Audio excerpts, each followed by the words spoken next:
Qualche anno fa Paolo Villaggio raccontò la sua esperienza presso un centro per obesi in Arizona, negli Stati Uniti, e spiegò che arrivavano in questo centro delle signore trasportate dai mariti su dei camioncini.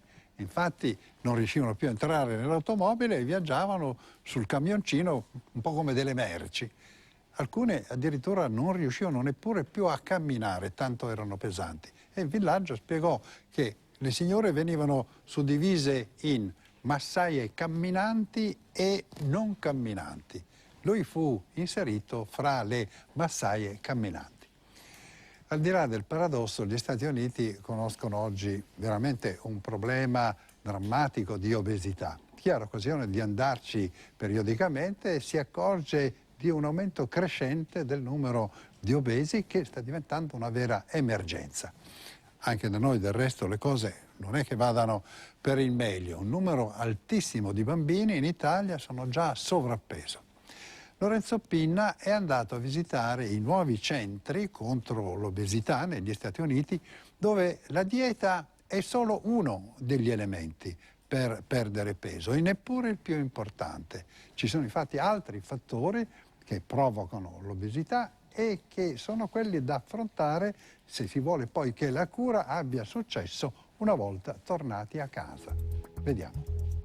Almeno secondo le statistiche, il sorpasso è avvenuto un paio d'anni fa. Le persone sovrappeso o obese sono diventate così numerose sulla Terra da superare chi è invece malnutrito e rischia la fame. In altre parole, le vittime dell'abbondanza hanno superato quelle della carestia.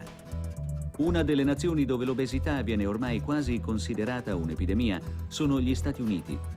Fra il 60 e il 65% della popolazione adulta è sovrappeso o obesa e il 25% dei bambini. Questa cosiddetta epidemia, che riguarda non solo gli Stati Uniti, ma anche, seppur in misura minore, l'Europa e l'Italia, ha varie cause, ma le principali sono chiare: una grande abbondanza di cibo e un'altrettanto grande mancanza di esercizio fisico. Le faccende domestiche richiedono sempre meno energia fisica, dalla lavatrice alla lavastoviglie, dall'ascensore all'auto presa per fare pochi metri. Uguale considerazione per il lavoro. E persino il tempo libero, dominato da televisione, internet e giochi elettronici, è sempre più sedentario. Negli Stati Uniti anche altre trovate incoraggiano la buffata, come questa catena di ristoranti dove il conto si paga prima di mangiare, $8, cioè poco meno di 6 euro. Poi si può prendere e riprendere qualsiasi piatto da sterminati buffet, fino a schiantare. Sembra un affare, un prezzo fisso per mangiare a volontà. In realtà è una trappola. Mangiare troppo cibo e di cattiva qualità anche senza fame, senza averne bisogno, solo perché non costa niente di più. O i drive-thru, altra trovata americana. Non c'è nemmeno bisogno di scendere dalla macchina per comprare una pizza o un hamburger, basta allungare un braccio dal sedile dell'auto. Se poi a tutto questo si aggiungono stress, ansie e il cibo usato come tranquillante invece che come nutrimento, il quadro comincia a diventare preoccupante. Le vittime dell'abbondanza sono ormai così numerose che una rete televisiva americana ha inventato un nuovo programma, I Grandi Perdenti. La gara fra due coppie in carne dove vince chi perde più peso.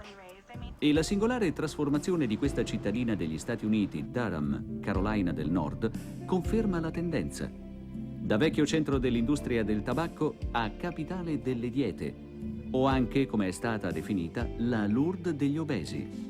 Qui si trovano infatti alcuni fra i più importanti centri medici specializzati nel combattere l'obesità. Quando ormai tutte le diete sono state tentate senza successo e i chili di troppo cominciano a diventare un pericolo per la salute, gli istituti di Durham rappresentano un'ultima speranza prima della chirurgia. Superquark ha visitato questi centri da ultima spiaggia per capire quali siano le strategie per dimagrire non di pochi chili, ma di 20, 30 o 50 chili e che rappresentano per Durham una delle industrie più fiorenti. Un giro d'affari da $50 milioni l'anno. Quello con una più lunga tradizione è il Rice Institute, dal nome dell'elemento base delle sue diete, il riso. Qui abbiamo incontrato una signora di origine italiana, Carmela, che ci ha raccontato la sua storia. Mi sono trovata 100 kg di più del mio peso, senza che mi sono accorta. aveva assai più fame, mangiava ogni poco, ogni mezz'oretta, ogni 2 ore, aveva sempre fame e mangiava continuamente. Quando cominciava una dieta la faceva per un giorno e dopo la lasciava. E nessuna dieta è stata che mi ha fatto perdere peso. In realtà in questi istituti dove i pazienti trascorrono in media 4 settimane, la dieta è solo una parte della strategia per perdere peso. Il vero obiettivo è cambiare lo stile di vita. Così, una volta tornati a casa, sarà più facile non ricadere nelle cattive abitudini. Al Rice Institute abbiamo ad esempio assistito a lezioni di psicologia per rinforzare la determinazione a dimagrire e non scoraggiarsi alla prima difficoltà. E anche lo yoga fa parte del menù come tecnica per affrontare lo stress al posto della buffata solitaria saccheggiando il frigorifero. Ci sono poi corsi sulla nutrizione, sulla qualità degli alimenti, su come leggere le etichette delle confezioni e come calcolare le calorie assimilate. Si tratta quindi di una vera e propria rieducazione che dovrebbe rendere le vittime dell'abbondanza consapevoli e capaci di un rapporto più sano con il cibo. Comunque, in questo centro la dieta ha un suo ruolo molto importante. Qui la scelta è fra cereali, verdura, legumi e frutta. Niente sale e niente grassi animali. Calorie totali giornaliere fra 800 e 1000. Visitando il secondo centro, la Structure House, ci si rende conto che la strategia è simile. Il vero obiettivo è riuscire a cambiare lo stile di vita. Senza nuove e più sane abitudini, le diete servono a poco e i chili persi si riprendono subito. Il vero lavoro è quindi più sulla mente che sul corpo. Contano più le parole dei medici, degli psicologi, dei nutrizionisti che la dieta vera e propria. Ci sono psicoterapie di gruppo dove, con la guida del terapeuta, ognuno parla del proprio rapporto sbagliato con il cibo. Ascoltando queste confessioni ci si rende conto di un'altra trappola dove sono cadute queste persone.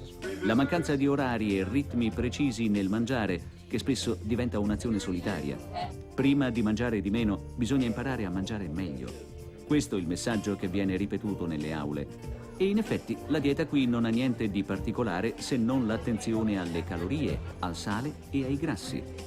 In questo centro viene data molta importanza all'esercizio fisico. Nel nuovo stile di vita dovrà avere un ruolo importante e quindi meglio cominciare subito. Stessa filosofia anche nel terzo dei grandi centri medici di Durham.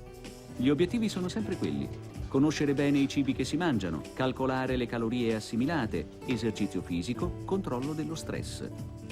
Una lezione interessante cui abbiamo assistito si tiene proprio prima di pranzo. L'insegnante è una nutrizionista italiana che da anni vive negli Stati Uniti. Il tema: imparare a riconoscere i vari gradi della propria fame. Non lasciarla aumentare fino a farla diventare incontrollabile e poi finire in una buffata. Né mangiare mai fino alla sazietà. Insomma, piccoli consigli per gestire meglio un grande problema. Ogni anno in questi centri passano circa 5.000 obesi in grado di spendere sui $10.000 per 4 settimane di corsi. I risultati? Posso dire che in media le persone perdono dall'1 all'1,5% del loro peso alla settimana. Ad esempio, se un paziente all'inizio pesa 150 kg, perderà da 1,5 kg a 2 kg in 7 giorni, cioè da 6 a circa 9 kg nelle 4 settimane di trattamento.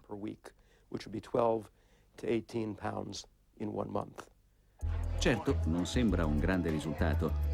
Ma per molti di questi pazienti significa la possibilità di muoversi e di compiere senza sforzi titanici le piccole azioni quotidiane.